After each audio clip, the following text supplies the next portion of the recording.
నిజామాబాద్లో సంచలనం సృష్టించిన కానిస్టేబుల్ ప్రమోద్ కుమార్ హత్య కేసు నిందితుడు రౌడీ షీటర్ షేక్ రియాజ్ పోలీసుల ఎన్కౌంటర్లో హతమైన విషయం తెలిసిందే.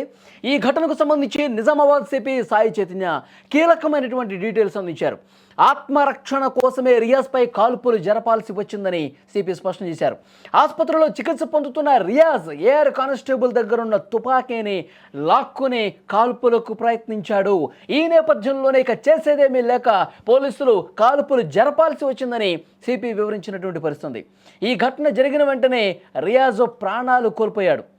అక్టోబర్ 17న నిజామాబాద్ సిసిఎస్ కానిస్టేబుల్ ప్రమోద్ కుమార్ని ఈ రౌడీ షీటర్ దారుణంగా కత్తితో పొడిచి చంపిన పరిస్థితి.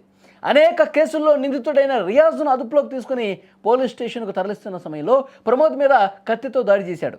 ఈ దాడిలో తీవ్రంగా గాయపడ్డ కానిస్టేబుల్ ప్రమోద్ ఆసుపత్రిలో చికిత్స పొందుతూ కన్నుమూశారు. ఈ ఘటనను తెలంగాణ పోలీస్ శాఖ చాలా సీరియస్గా తీసుకుంది. పోలీసులు రంగంలోకి దిగి అక్టోబర్ 19న రియాజ్ను అరెస్ట్ చేశారు. నగర శివార్లోని ఒక పాత లారీ క్యాబిన్లో రియాజ్ దాక్కున్నట్లుగా తెలియడంతో అక్కడికి వెళ్ళి అదుపులోకి తీసుకున్నారు. అప్పటికే రియాజ్ అక్కడ వేరే వ్యక్తితో గొడవపడి గాయాల పాలైన పరిస్థితుంది. పోలీసులు అతన్ని నిజామాబాద్ ప్రభుత్వ ఆసుపత్రిలో చికిత్స నిమిత్తం చేర్పించిన పరిస్థితుంది. అసలు ఎన్కౌంటర్ జరిగే ముందు ఏం జరిగింది, ఎన్కౌంటర్ జరిగే కొద్ది నిమిషాల ముందు అసలు అక్కడ ఎలాంటి పరిస్థితులు ఉన్నాయో ఒక్కసారి మీకు ఎక్స్ప్లెయిన్ చేసే ప్రయత్నం చేస్తా. ఆసుపత్రిలో చికిత్స పొందుతున్న క్రమంలో అతడు తెలివిగా ప్రవర్తించాలని ప్రయత్నం చేశాడు. అక్కడి నుంచి తప్పించుకోవాలనే ప్రయత్నం చేసినట్టుగా మనకి సమాచారం వస్తుంది. వెంటనే అక్కడ పోలీసులు కూడా కాపలా ఉన్నారు. ఏఆర్ కానిస్టేబుల్తో పాటు మరికొంతమంది అక్కడ కాపలా ఉన్నారు. ఆ రియాజ్ ఎటు తప్పించుకోకుండా ఉండేందుకు అతనికి చికిత్స అందిస్తున్నారు కాబట్టి. అయితే ఈ రియాజు నేను బాత్రూమ్కి వెళ్ళాలి అని చెప్పి పర్మిషన్ అడిగినటువంటి పరిస్థితుంది. సరే, బాత్రూమ్కి వెళ్ళే విధంగా అక్కడ అనుకూలంగా వాతావరణం కల్పించారు. అతడు బాత్రూమ్కి వెళ్ళి తిరిగి వచ్చే క్రమంలో తప్పించుకునే ప్రయత్నం చేశాడు. రియాజు అక్కడ ఉన్నటువంటి గది అద్దాలు పగలగొట్టే ప్రయత్నం చేశాడు. వెంటనే దీన్ని గమనించినటువంటి ఏఆర్ కానిస్టేబుల్ అక్కడికి వెళ్ళి చూశాడు. అద్దం పగలగొట్టుంది. దాంతోపాటు ఇతను తప్పించుకునే ప్రయత్నం చేస్తున్నాడు. వెంటనే ఏఆర్ కానిస్టేబుల్ అతన్ని ఆపే ప్రయత్నం చేశాడు. అతన్ని తప్పించుకోకుండా పెనుగులాట జరిగింది. ఈ సమయంలోనే ఆ ఏఆర్ కానిస్టేబుల్ దగ్గర ఉన్నటువంటి గన్ను తీసుకుని ఆ కానిస్టేబుల్ మీదే మళ్ళీ కాల్పులకు దిగేటువంటి ప్రయత్నం చేశాడు. వెంటనే అలర్ట్ అయినటువంటి ఆ ఎయిర్ కానిస్టేబుల్ మళ్ళీ అక్కడ చుట్టూ ఉన్నటువంటి కొంత పోలీసులు ఇక అతడు గన్ చేతిలో ఉంది కాబట్టి ఏ క్షణమైనా సరే పోలీసుల మీద కాల్పులు జరుపుతాడన్న ఉద్దేశంతో మిగతా పోలీసులు అతన్ని కాల్ చేసినటువంటి పరిస్థితి. అంటే పోలీసులు తమ ప్రాణ రక్షణలో భాగంగా రౌడీ షీటర్ రియాజ్ను కాల్చి చంపినటువంటి పరిస్థితి. రియాజ్ అనే రౌడీ షీటర్ ఎంత దుర్మార్గుడో చూడండి, ఎంత దుర్మార్గంగా. ఇప్పటికే అతని మీద 40 కేసులు ఉన్నాయి. బైక్ దొంగతనాలు కావచ్చు, వేరే వాళ్ళ మీద దాడి చేసినటువంటి కేసులు కావచ్చు, బెదిరింపులు కావచ్చు, ఇలా చాలా దుర్మార్గమైనటువంటి రౌడీ షీటర్. 40 కేసులు ఉన్నాయంటే అతని ట్రాక్ రికార్డు ఎంత భయంకరంగా ఉందో అర్థమవుతుంది. ఎంత కరుడు కట్టినటువంటి నేరాలు చేసినటువంటి నేరస్తుడిగా పేరుందో అర్థమవుతుంది. అతడు ముందుగా ఆ కానిస్టేబుల్ ప్రమోద్ కుమార్ని చంపేసి కత్తితో పొడిచి చంపేసి పారిపోయే క్రమంలో కూడా అది నిజామాబాదు దాటిపోలేదండి, ఇక్కడే ఉన్నాడు. ముందు అనుకున్నారు మహారాష్ట్రలో ఇంకొక స్టేట్కే వెళ్ళిపోయి ఉంటాడు అని చెప్పి 9 పోలీసు బృందాలు గాలించిన పరిస్థితుంది. కానీ నిజామాబాద్ ఆ సరౌండింగ్స్లోనే ఉన్నాడని చెప్పి భావించి డ్రోన్ కెమెరాలతో అతన్ని పట్టుకునే ప్రయత్నం చేశారు. ఒక కెనాల్ దగ్గర అతన్ని కనిపిస్తే అతన్ని పట్టుకునే క్రమంలో తప్పించుకుని కెనాల్లో దూకి అక్కడి నుంచి పోలీసులకు దూరంగా వెళ్ళిపోయిన పరిస్థితుంది. ఆ తర్వాత మళ్ళీ గాలింపు చేస్తుండగా అక్కడ ఒక పాడుబడ్డ లారీ క్యాబిన్లో దాక్కున్నాడు. ఆ సమాచారం కూడా తెలుసుకున్న వెంటనే అక్కడి నుంచి కూడా తప్పించుకునే ప్రయత్నం చేశాడు. అక్కడ ఉన్నటువంటి ఒక స్థానికుడు పోలీసులకి సహకరించాలనే ఉద్దేశంతో ఆ రియాజ్ను పట్టుకునే ప్రయత్నం చేస్తే అతన్ని కూడా గాయపరిచినటువంటి పరిస్థితి, తీవ్ర గాయాలయ్యాయి. సో ఆ పెనుగులాటలో రియాజ్ కూడా గాయాలైన పరిస్థితుంది. తర్వాత పోలీసులు పట్టుకుని ఇతర గాయాలైనవి కదా అని చెప్పి ఆసుపత్రిలో చికిత్స నిమిత్తం చేర్పిస్తే అక్కడి నుంచి కూడా తప్పించుకునే ప్రయత్నం చేశాడు. వెంట ఎప్పటికీ కత్తి ఉంటుందండి. ఇది తప్పించుకునే క్రమంలో కూడా చాలామంది మీద దాడి చేశాడు. వెంటనే తన వెంట ఎప్పటికీ ఒక కత్తి పెట్టుకుంటాడు. ఆ కత్తితోనే విచక్షణ రహితంగా అడ్డం వస్తే ఎవరిని పడితే వాడిని పొడి చేసే పరిస్థితుంది. అంత దుర్మార్గుడు. సరే, ఆసుపత్రిని పోలీసులు దొరికిపోయాను, పోలీసులు అరెస్ట్ చేశారు. సరే, నాకు గాయాలని కాబట్టి చికిత్స అందిస్తున్నారు. మరి పోలీసుల దగ్గర పద్ధతిగా ఉంటాడని చెప్పి అనుకున్నారు. కానీ ఆ రియాజు ఆ మైండ్ సెట్ వేరే. ఎప్పటికప్పుడు పోలీసుల నుంచి తప్పించుకోవాలి, అవసరం వస్తే ఆ పోలీసులను కూడా చంపేయాలి. ఈ రకమైనటువంటి ఆలోచన కలిగి ఉన్నాడు. ఇలాంటి ఒక క్రిమినల్ బ్యాక్గ్రౌండ్ ఉంది అతనికి.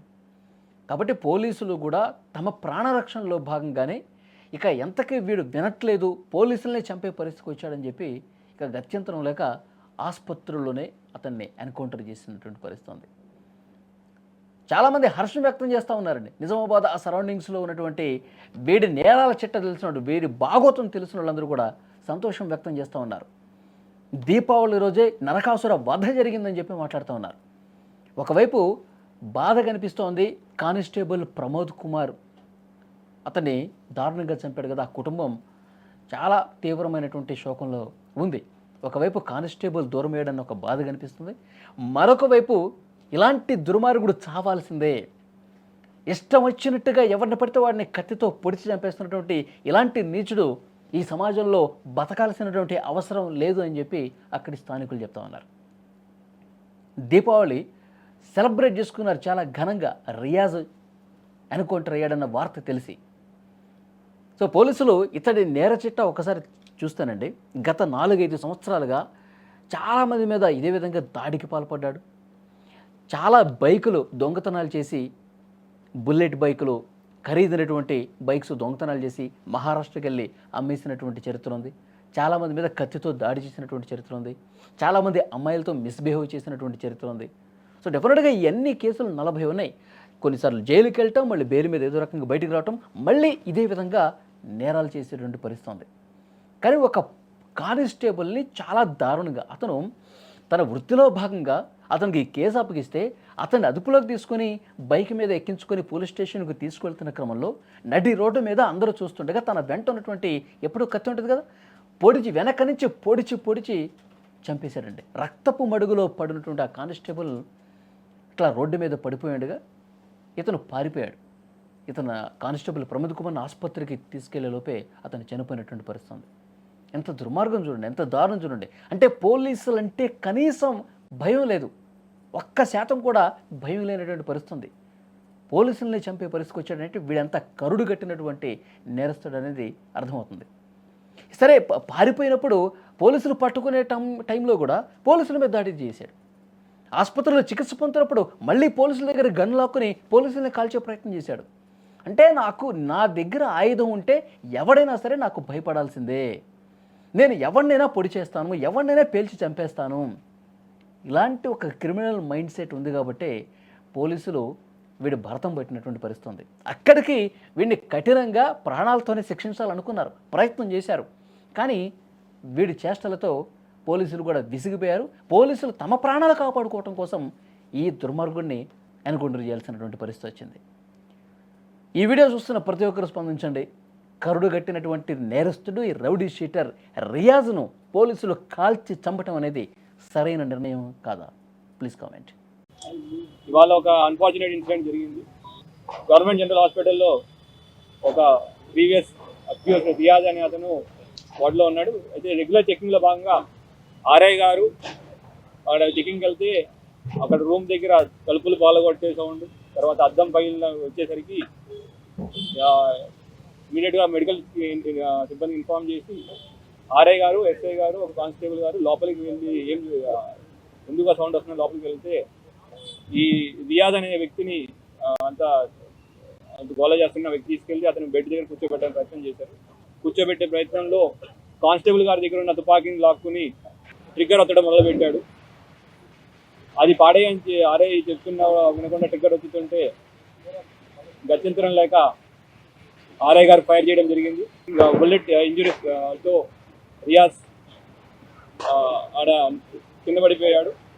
ఎస్ఓపి ప్రకారం దాని మీద కేసు రిజిస్టర్ చేయడం అండ్ ఎంక్వైరీ చేయడం జరుగుతుంది.